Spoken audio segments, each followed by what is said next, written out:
On dit un image ou une image. Pour le savoir, il faut comprendre qu'en français, les noms ont un genre, donc soit le masculin ou soit le féminin.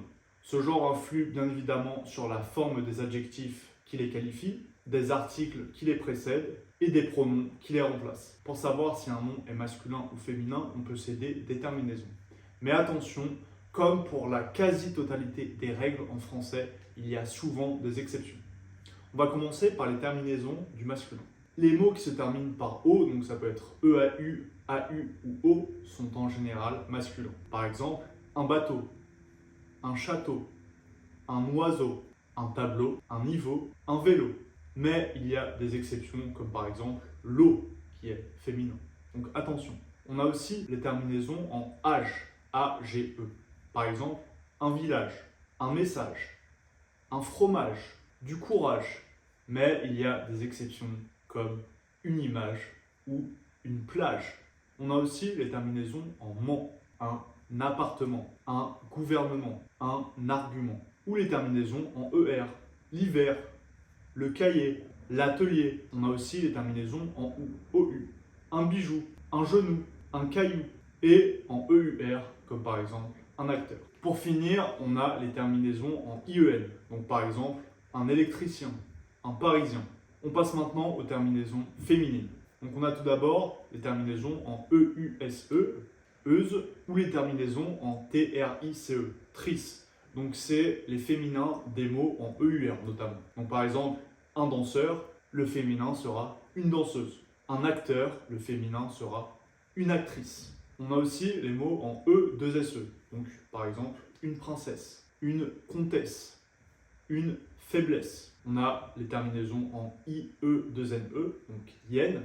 C'est les féminins des mots en IEN. Donc comme on a vu tout à l'heure, un électricien, le féminin sera une électricienne. Un parisien, le féminin sera une parisienne. On a aussi les terminaisons en ION, qui sont en général féminines. Par exemple, une nation, une mission, une maison. Mais il y a des exceptions, comme par exemple un avion. Il y a aussi les terminaisons en URE. Donc UR, par exemple, une mesure, une allure. Les terminaisons avec E à la fin, donc par exemple EE ou IE. Donc par exemple, une idée, une énergie. Mais il y a des exceptions, comme d'habitude, par exemple, un lycée. Il y a aussi les terminaisons en TE. Donc par exemple, liberté. De plus, on a les terminaisons en ANCE, donc ça peut être A-N-C-E ou E-N-C-E. Une chance, une différence. Donc voilà, je vous ai donné un peu quelques clés pour savoir si un nom est masculin ou féminin. Mais comme on a vu, ce n'est pas une science exacte. Il y a des exceptions pour quasiment chaque terminaison. Donc fais bien attention, il faut connaître ces exceptions. Comme d'habitude, pour voir si tu as bien compris la leçon, on va faire deux petits exercices. Le premier, tu vas devoir identifier le genre de ces noms. Donc si c'est masculin ou féminin. Voiture. Féminin, une voiture. Arbre. Masculin, un arbre. Rivière. Féminin, une rivière. Partage. Masculin, un partage. Lion. Masculin, un lion. Ciel.